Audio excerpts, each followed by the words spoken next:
Good afternoon, all our subscribers and visitors to Battlefield Banter underscore games, GMT. This is another in a series of after action reports of the Combat Commander Europe ladder, run in such a great way by our friend of the channel, Patrick Pence. So, as many of you may have noticed, Mark Caskey, or Mark, my partner in crime here on the banter, he and I played a practice game yesterday, and he posted it this morning, where I was the Russian and Mark was the German, and he did very well.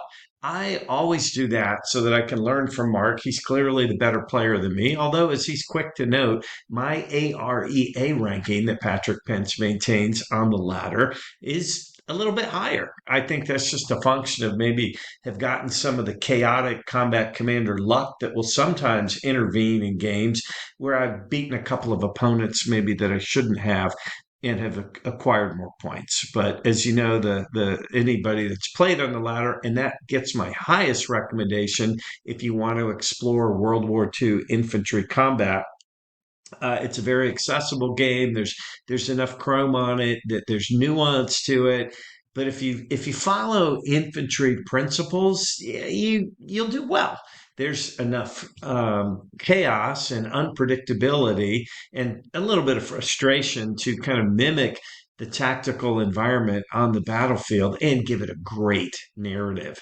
So I'm gonna pause just a moment to make sure I'm recording okay. Well, I think everything's checking out okay. I wasn't able to figure out how to check it. So it's not going to be a very long video anyway. So if I have to go back and re record, I'll certainly do that. But so here at the setup, I'm playing Nate from the Denver area. His very first game on the ladder, although he's played many games in the Denver area of Combat Commander live, setting it up on a board. And he's a veteran of, I think he said squad leader or ASL. I'm not sure which one. So he's well versed in that. Although he did say in Combat Commander, he's never played a scenario with hills. So we spent a little bit of time at the beginning going over hills. Basically, what a hill allows you to do is fire into a gully. I'll show you an example of that here on the map. This is an objective that you would be able to fire into a gully where if you're on level ground, you can't.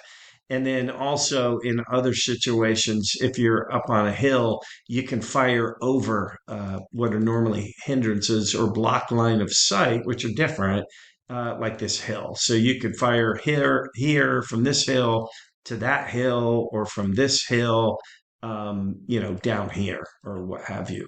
So with that as a quick overview, we this scenario is kind of unique in its simultaneous hidden setup. There's some ways to do that. I just created a log file prior. Then when we went to Vassal, I loaded the log file. Nate then did his setup, and then I revealed mine. And this is what we ended up with.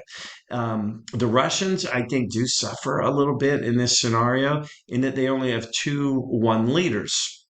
So you have some limits. In this case, Nate decided to kind of take the hit, put a big force here in the middle between the middle hill and the southern hill, but he cleverly placed his mortars here at the very back, and there's woods under there in cover in objective three.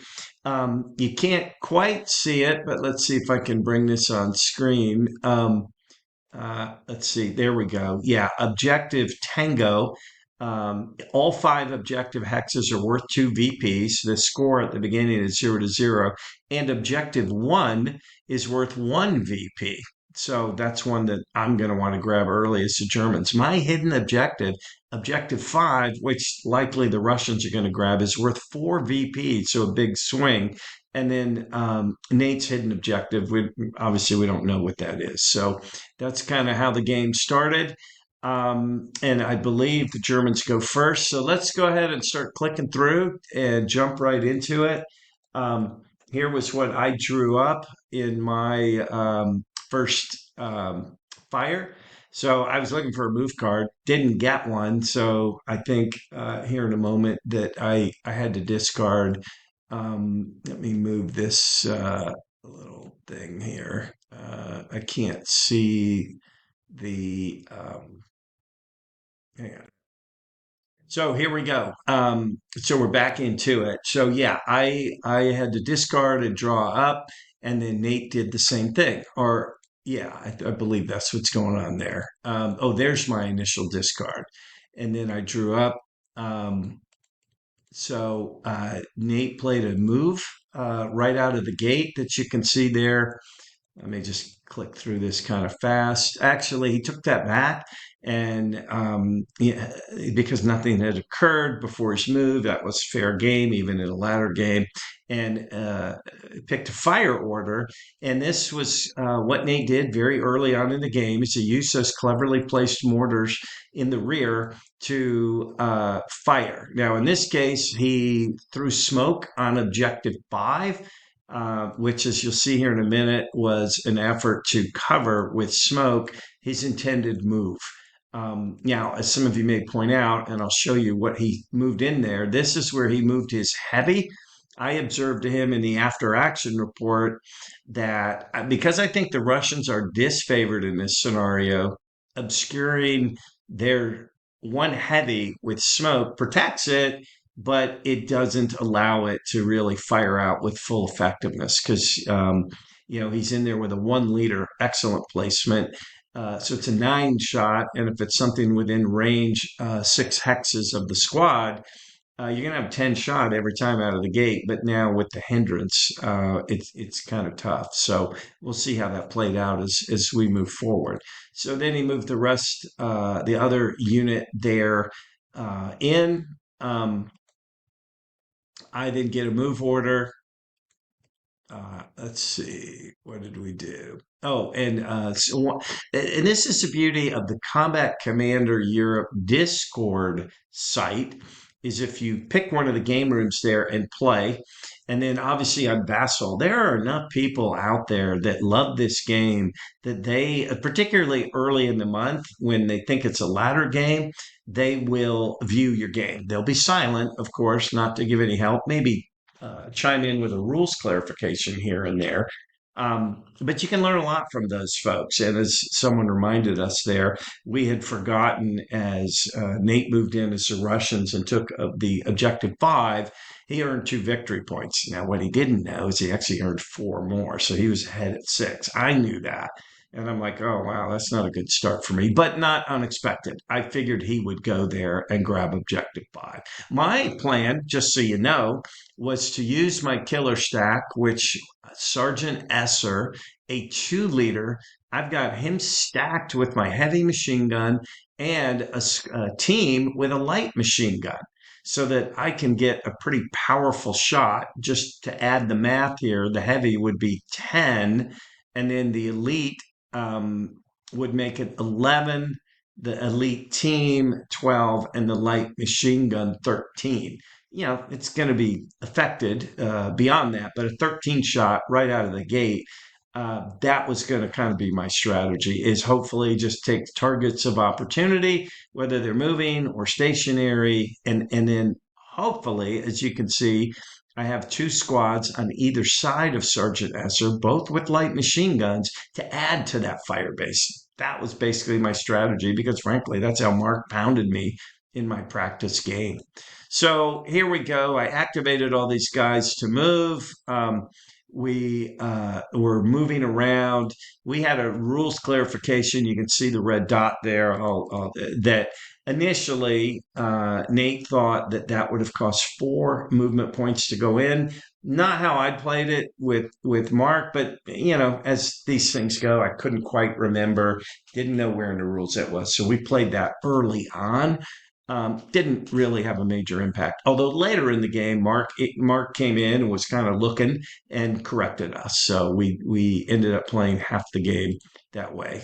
So here you're just seeing the dots. So instead of moving here and then here to then start taking on the machine guns, I decided, well, I'll go here instead. So anticipating one, I'd have some immediate firing on these units. And then if he moves up into building 2, I'd be able to take that under fire. So it's actually kind of a better move. I made it for the wrong reason, but as it turned out, it was a pretty good move and probably the solid move. Again, I would have moved that guy up, but because of what we were playing uninformed at the time, I did not. So he stopped there, which I believe there was some opportunity fire. We should see the action card come up here in a moment. All of those red dots. So I went back. There it is. There was the card. He inadvertently played the artillery denied as but he's not a defender. Both sides are recon in this. So, and at the start of any of these ladder games, I know I am always a little rusty, and both Nate and I pleaded guilty to being a little rusty. So, although I'd played the day before in my ladder game, so I felt fairly competent. Um, so he did the opportunity fire. There you see the card play. Nothing resulted. So my other squad started running up the gully, and nothing happened.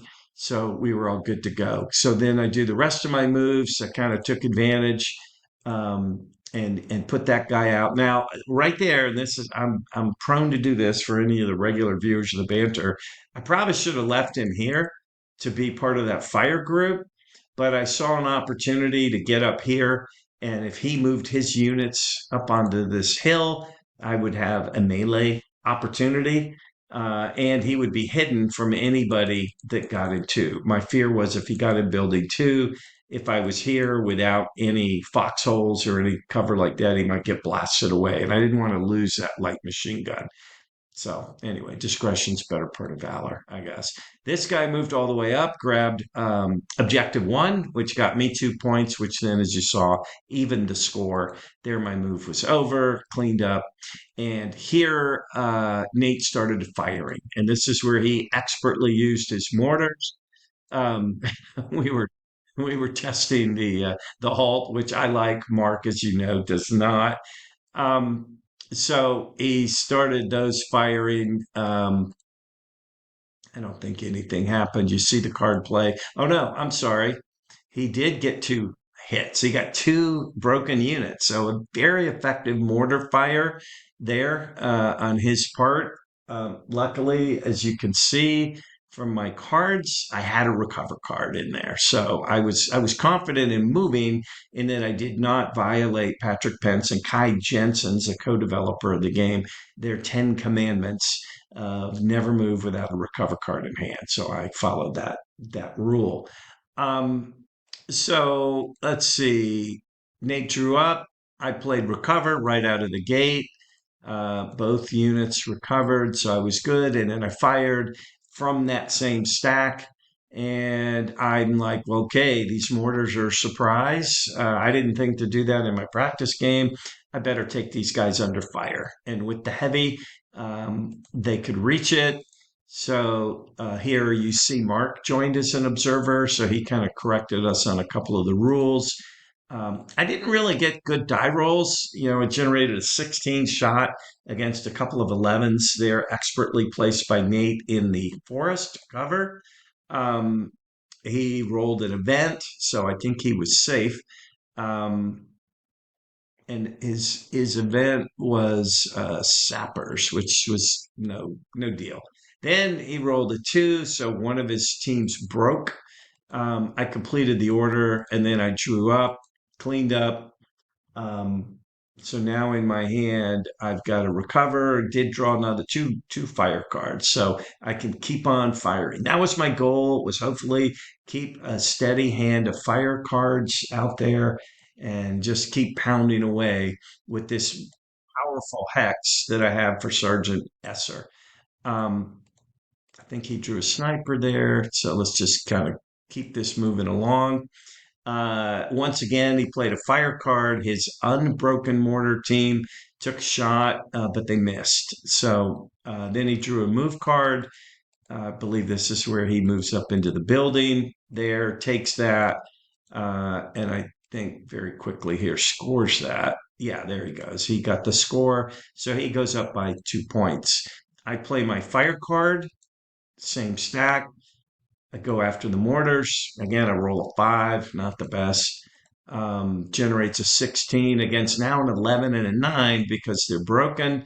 He rolled a 10 for the first one, which was fine, and 8, so they both survive. Then I played a route because if I can take that broken one and move him one hex, he's then dead and can't obviously fire the mortar. But I rolled a 9 for the first guy, so that didn't help me. Well, yeah, for the guy, I think it did suppress him. So I drew up, cleaned up. Again, I've got fire cards in there and a sustained fire.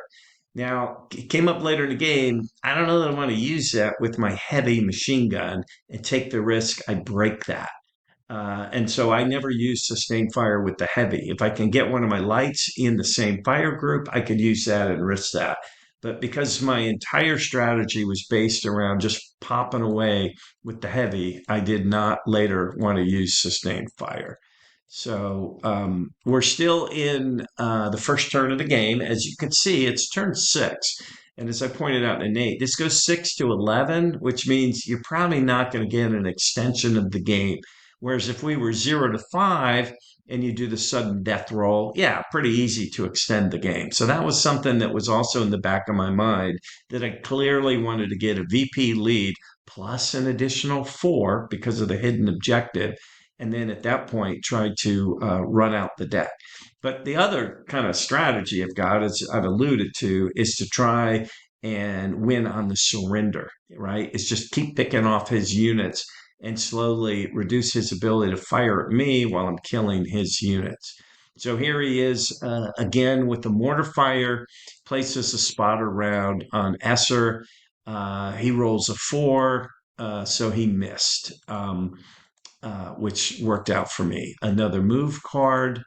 Um, let's see, what did he do here? We were talking. Oh, this is where I think Mark asked a question or raised the issue about it's only in that hex that was just red dotted there, even though there is brush and woods, you just take the higher of the two. You don't, it's not cumulative. It's not a +4 to move in there. It's only a +2. So that was the issue that we kind of resolved there. So he missed. I don't know what we were talking about there. Oh, there you go. The move. I was going to do some opportunity fire once he got close enough. But as Nate pointed out, I'm in the gully, so I can't. And I think he moved up. I thought he moved up one more hex. We were kind of back and forth with that. Yeah, there you go. So he's got the slight cover of the brush. But again, my 2 units in the gully cannot see him. Um, Now, these units here can see the units in the gully because they're on a hill and at elevation. Um, so I didn't play my fire card again after his move was over. Once again, I target the mortars. I want to get those guys off of my back. Rolled a 7. Can't complain on a fire attack with a 7. That's the most common roll you're going to see in the deck. And it had an event. The event was interdiction, suppress 1 unit in a hex with less than 1 cover. He's got plenty of those to choose from. I suppressed 1 there in the middle because I figure I can fire on them. I'd rather have them suppressed. Um, so we resolved it. He rolled a 6, which broke his first mortar. So now they're both broken. And then the second one, what did that do? Somehow, oh, I killed him. Yeah, I killed him. So he removed the suppression and then eliminated the unit. So that put me, uh, gave me 1 VP, which knocked his lead from 2 down to 1. So again, that was the first blood drawn in the deal. He did a discard. He drew up. I then played a fire card again. Again, I go for the mortar team. Drew a 9, gave me a 20 shot. I was feeling pretty good about that. Um, on his roll, where he had 10 cover, he drew time. And I had the initiative card. So I played it. I passed it to him, forcing the re-roll so you ignore the time. Yeah, which I was very happy about that. And then in his subsequent role, he didn't clear, so he broke again and was eliminated as a result. So that tied the score, but more importantly, eliminated the only units on the board that could currently fire at me, other than the smoke enshrouded team up here and the team in the building down here, both ironically in objective hexes. So at this point, two kills on a surrender track of, I believe, nine. Or no, it was 10. There's the surrender track. Seven for the Germans, 10 for the Soviets. Um, he's still not in that bad of shape. He's got two leaders still on the board, um, but his mortars that can provide smoke to allow more movement and that he was using to fire are gone. So I think there was a little bit of a mental duress that started to creep in. So let's keep clicking forward. Um, I drew up. He played in advance. He moved one of his units there in a way. Advance, obviously, you can't do opportunity fire. Played a second advance and moved that unit behind there. Um, Germany played a move card. And so here I decided to move this guy back and away from the ridge line to form a bigger fire group. And he goes up and climbs the hill. So he had enough movement points, one to get the first hex, and three to go into the woods and up the hill at the same time. So I was pretty happy with that. Then I played a fire card, again, the same gig. Now I'm going to start trying to pick off any units I can fire on. So I picked on the suppressed guy first, rolled a 10, great roll. Gave me a 19. I'm sorry, give me a 23 because I'm up on the hill and he'd moved closer. So now he was in range. So give me a 23 shot. Tough to survive that. He rolled a 9 in an attempt to do it, but they basically broke. I then drew up, cleaned up. He played a recover card, removes the suppression mark. 5, he was able to successfully rally. He then drew up. I played a move card, so I moved that guy up into complete my fire group. He went through the gully and into the woods. So now I can fire two different ways with the same fire order. So I can burn more of the decks when I get to the point where I want to do that. So I was pretty happy with that. Then I also had a fire card. So I'm kind of reviewing my options, or we were talking about some rules interpretation. Um, I hadn't played the fire card. You know what? I don't. Oh yeah, there you go. Played the fire card. Now I've got a fire group and got a low roll, but it's so powerful. It broke him anyway on his subsequent defensive roll. Drew up. He had to discard. Uh, I still had one fire card left in my hand. So what I should have done here was to include him in the activation. I forgot to do it. I did it in subsequent turns to get that extra fire, right? That's one of the keys in Combat Commander is getting maximum activities or actions out of your single cards due to the leadership radius. But either way, I had it one big shot here. Rolled the dice with 6, subpar, but again, I think it was big enough. Gave me a 22 shot. He's already broken. He rolled a 10, which is good, but was not quite enough. So he got eliminated. I picked up two VPs for the squad going down. He played a fire card. Uh, yeah, he went with his heavy, enshrouded in smoke, fired on my guy in the gully that he could see. Sniper came out to no effect, and there was an event. He played a second fire card.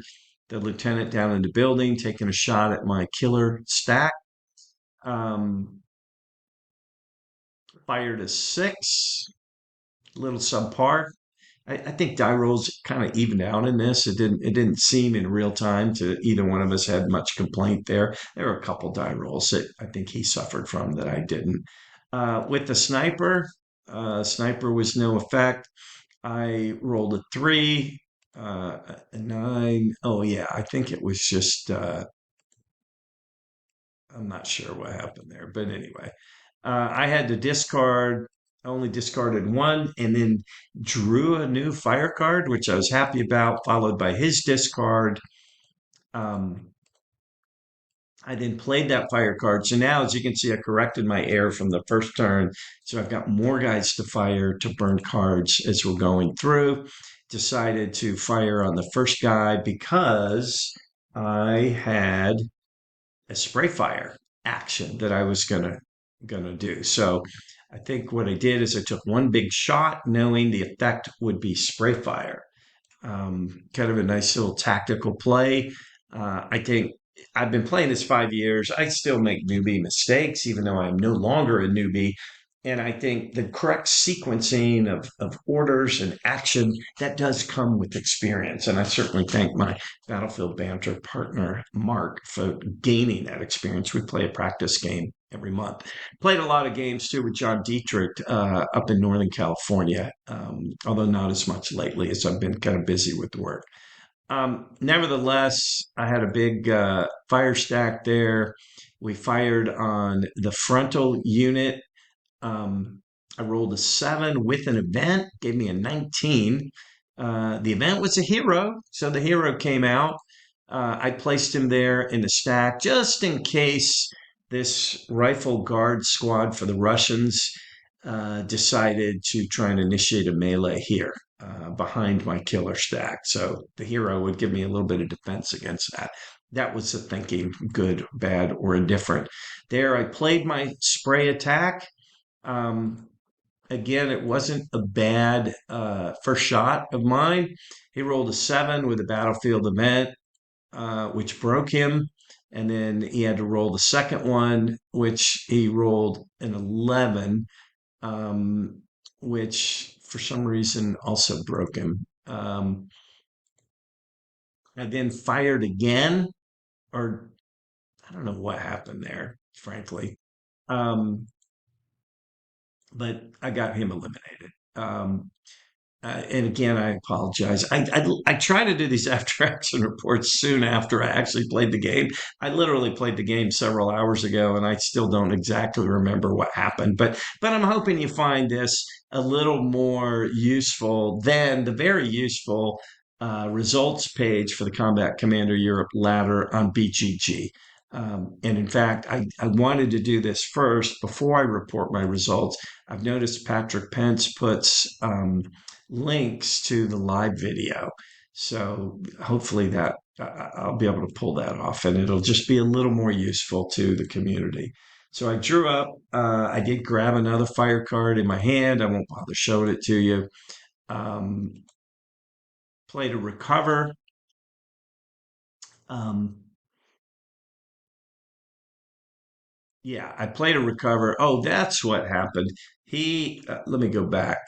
He had sniped this guy. I forgot to mention that. He had successfully sniped that guy. Just one of those random things in Combat Commander that you can sometimes benefit from. So I played my recover card first, and because I knew I wasn't going to be moving this particular hand, and then went back to basics, I believe. Let's see what was going on here. Oh no, I didn't have to just move on. Um, let's see. So he played a fire card, firing from the smoke at the gully. So remember that smoke is a hindrance. It was always a -5. He got it jammed there, and then a battlefield event.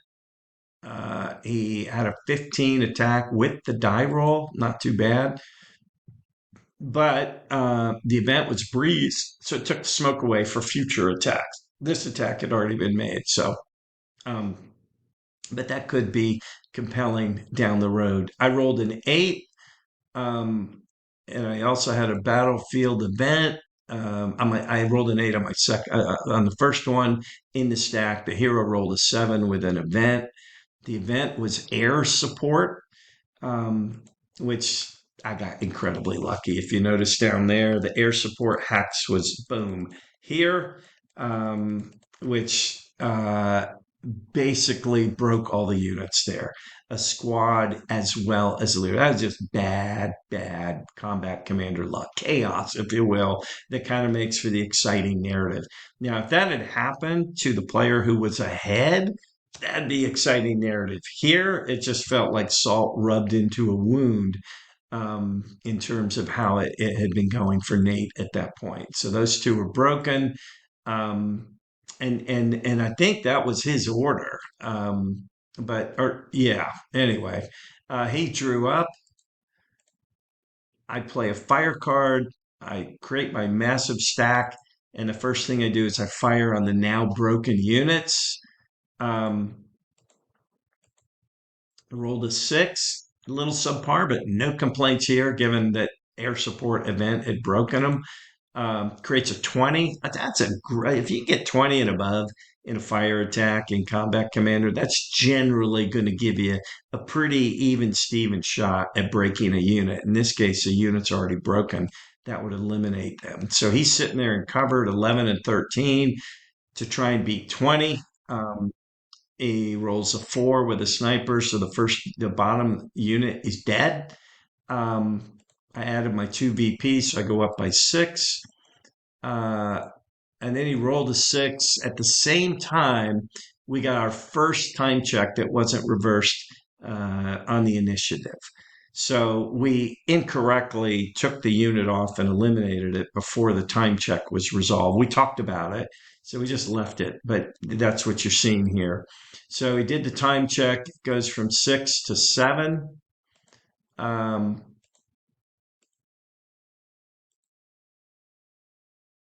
I don't know what we're doing here. Oh, there's the time check getting done. I had to dig in. I played it there in my big fire group. You can see that. Now we're back in the action.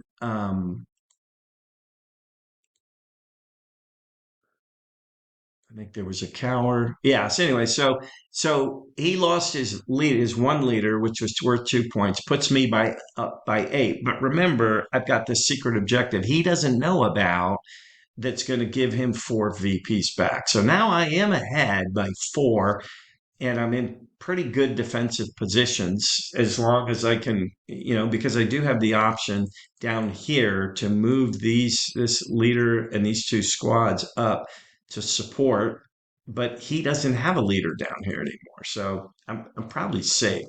At this point, it's looking pretty grim for the Russians. Even I would agree with that. And I'd played the Russians the day before. Um, so he's got a battlefield event here. Um, the rest of my fire stack is firing here. So at this point, I'm just trying to burn cards because I figure I'm ahead and let's move it along. So that squad was fired at the squad in the brush. Um, nothing happened. Completed the order. I drew up. I did draw another fire card. I was very fortunate. I always had a fire card in my hand. So my heavy machine gun was able to pump out a lot of firing. So let's see. What are we doing? This might be the point. I think that's the point where Nate conceded. Having lost that leader down there, I couldn't disagree with that. I mean, if you talk to Kai Jensen and Patrick Pence, they would say never concede in combat commander because you never know what might happen. Um, I think I would, at this point, we were 3 hours into the game, three and a half. I've sped through the AAR. Um, so, a lot of game left. So you never know what would have happened. But with only one leader on the board, and I've got that killer stack, yeah, I couldn't disagree with Nate's decision to concede. Let me just keep clicking through the log file to confirm. Yeah, so here, I just revealed to Nate the objective, adjusted the score. He revealed his objective. And yeah, that's how it ended. I ended being 2 points ahead after the reveal of the secret objectives with a concession in turn seven. So it was a well played game on both sides. I thought Nate setting up those mortars in the back line in cover was brilliant. They just couldn't withstand the hits from the German machine gun and a little bit of good rolling on my part. I'll take credit for good rolling, right? But otherwise, yeah, a typical Combat Commander ladder game. If you're not on the ladder and you enjoy this game or you're taking a look at it, I would encourage you. The best way to learn Combat Commander Europe is play more often with people that have played before. The community is really friendly. Patrick Pence does a great job communicating, and I think there's about 115, 120 people on the ladder. So, with that, I bid you adieu. And of course, the sign off, keep on bantering.